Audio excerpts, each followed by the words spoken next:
Habits you have, yes. Quicker, easier, more seductive the dark side is. But know the good from bad, how will you? When calm, at peace, passive. Clear your mind of questions, must you? Know why there is, only what you take with you. This is the wisdom shared with me a long time ago in a place far, far away. Habits are quick to form, easy to replace, and seductive in their comfort. They create an automatic response, a predetermined path, so that when someone doubts you, your habits determine your reactions even before you think about it.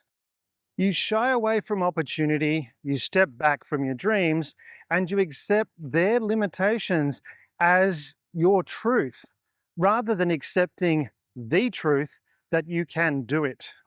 In the first part of this trilogy, you learned how to overcome cognitive dissonance to obtain Lightning McQueen's mindset that I never thought I couldn't, and how this opens the doors to you living your full potential. Helping you strike back at the evil empire, in the second video, you were provided with the keys to escape the matrix and leave others' opinions far behind. Even if you've watched these videos before, embodying these learning patterns as habit is critical. Watching these videos again will help you form those habits much, much faster. Also remember to subscribe to unlock unique perks and join the growing list of Sliding Elephants Insiders. And I want to give a big, huge, amazing g'day from down under, you Butte Aussie legend, to all the new subscribers. Thank you for being part of our community. It's wonderful having you here. Your old habits, like not rewatching my videos, are not your destiny. These old habits only exist because you choose to carry them around with you. Walk into the cave tree on Dagobah, or go into the home of that aunt that constantly rides you about not being good enough, and you only find there what you take with you. Take your old habits with you, and Vader's mask will explode, revealing your old hurt and dejection every time. What sucks is you're choosing your response at an unconscious level. It's outside of your conscious awareness. Yeah, I get it. How can you stop doing something you don't even know you're doing until after you've done it? Storm says, "Hey, costume girl." Your aunt says, "Still doing that silly side hustle?" Your boss says, "Maybe you're just not ready." The feeling inside you is more painful than stepping barefoot onto Lego. As shown in the last video, and yes, you need to go back and watch it, immediately and unconsciously, all those past comments come back to the surface.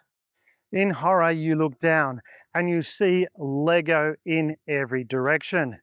Now, whichever way you go, it's going to be more painful than John McClane running across broken glass in Nakatomi Tower on Christmas Eve. Without realizing it, you've cannonballed yourself deep into the dark side. As much as you might want to escape, your habits are holding you to your old identity of reacting with fear and doubt.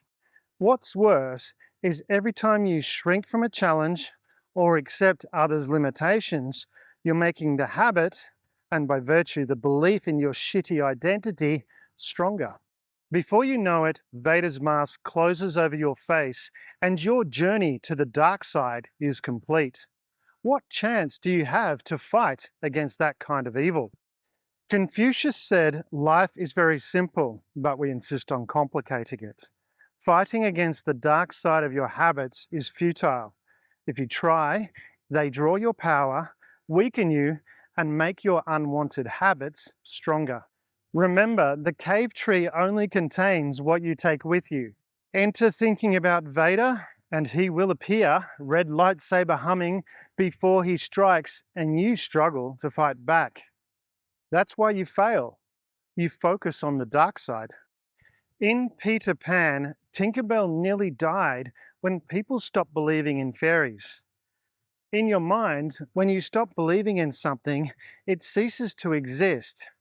So please don't stop believing in fairies because we need Tinkerbell. I mean, she's really cute for a fairy. She's got those long legs and beautiful smile and that jealous temper. She's pretty sexy. Did you see what I did there? Your thinking shifted from Darth Vader to Tinkerbell with the visual I just shared with you about her. Probably more so for the extreme feminists out there who are having a conniption right now about that description of Tinkerbell. But you can rest easy because it was just a learning exercise. And hopefully you recognize how easily you can be manipulated when other people control your feelings. As we've discussed, changing your thoughts and ergo your beliefs is pretty simple. It's like there's a new hope to be found in your I am statement. Your I am statement is a lifeline. It's not a weapon against your old habits. Your I am statement, when fully embodied, sets your new identity and makes your old one vanish. At the end of the Cars 3 movie, when Lightning reminded Cruz that she was a racer and that Storm saw the racer in her, Cruz didn't fight against her old identity. Go back and watch the movie. Look at her face. She simply let go, and Costume Girl vanished as her racer persona took over. Fighting is not needed to defeat an old identity. It simply ceases to exist because it no longer matches who you've become. I am statements are more than words. They are your current operating system. If someone doubts you, it has no impact. There's no battle against old habits because they no longer exist. You know you're not a Volkswagen Beetle. You're now simply a person who believes you never thought you couldn't. And if someone says you can't, it simply passes by because your identity is I am someone who can. This is why Lightning and others like him in our real world find success so easily. Their I am statement is simply, I just never thought I couldn't. Next time you enter the cave tree on Dagobah, you'll fully understand Yoda's statement, only what you take with you. And you'll find that there was never anything there except what you took with you. Your old habits don't need to be defeated. They simply dissolve when they no longer match your chosen identity. And remember, reading is a great way to protect yourself against the dark side. Get Shit Done, Stop Asking Why contains a detailed plan to help you prepare your I am statement. Plus, there's a really cool adult horror parable that's akin to a cross between Ghostbusters and Evil Dead. Beware the Grimgriff Malficia. Oh, and don't eat the book. It's not very tasty. Take it from me. I know. Remember, only what you choose with you to take. Forgot, nearly did I. You must feel your I am statement flow around you. Only then may your I am statement be with you. Yes.